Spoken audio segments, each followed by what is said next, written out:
In my experience as a youth minister for over 14 years, I found out 4 things that always killed my fire. Number 1, it was offense. Anytime I got offended at somebody, I lost my fire.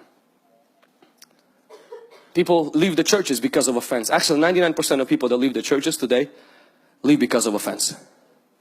And for those of us who think, yeah, it's about church, do something and change so that people stop leaving the church because of offense. Actually, in one meeting, Jesus had 75 of His key leaders leave Him. If you think that if the church will get perfect, less people will leave the church because of offense. If the church will get perfect, more people will leave because of the offense, because they could not live up to their perfectionism. Offense is unavoidable.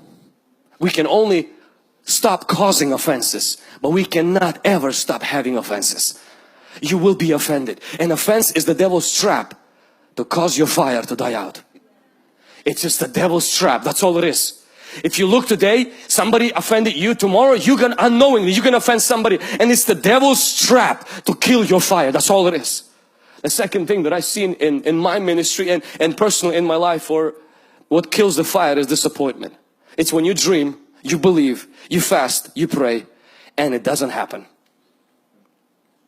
You prayed for somebody who wanted, you believed that they're going to be healed. You had a word from God. You knew it and nothing happened. And next thing that happened is that becomes like a water that goes on your fire. And it's very important. I want you to see this. When you get offended, honestly, Jesus doesn't really go after you and tries to butter you up.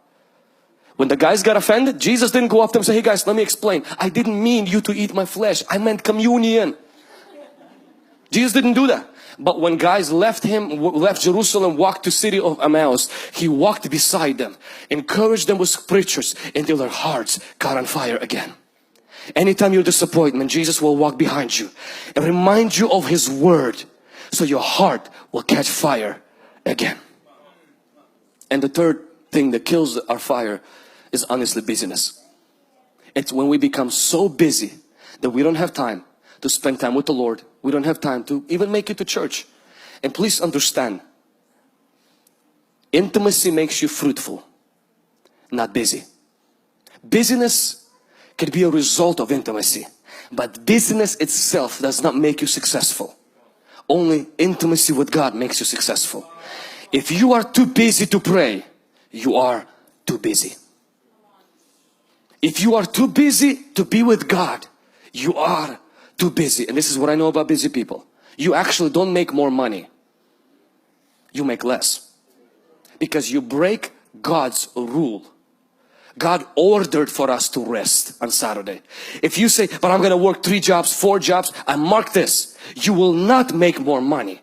Because God blesses order and you are out of order. God blesses order, not out of order. I mentioned how Chick-fil-A decided not to open its fast food restaurant chain on Sundays. And people said, did you know that on Sundays all the fast food restaurants make the most money? And the main guy of Chick-fil-A, he says, I know, but God said and people should take a rest at least one day. And he says, and I'm gonna choose the most busiest day to rest. Average fast food restaurant makes $1 million a year. Chick-fil-A makes 5. Why? Because when you, but it doesn't make sense. Nothing with God makes sense. But when you follow the order, God blesses you.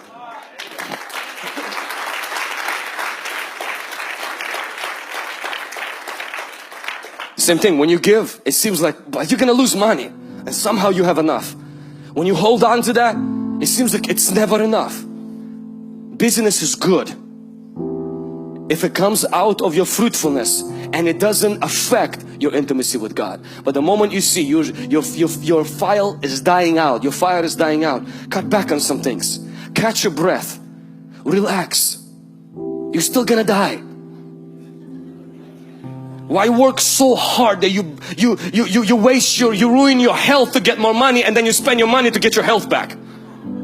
Why don't you just keep both at the same time? Because this is not just about relationship with God. This is about your health being. This is about your kids. Knowing who you are. This is about your family. This is about your spouse. This is about everyone, everything being intact. And the last one is materialism. Materialism is not when you have stuff. It's when the stuff has you. I have this Apple Watch. I have this watch. this watch doesn't have me. Because at any moment, this watch can be yours. Not today.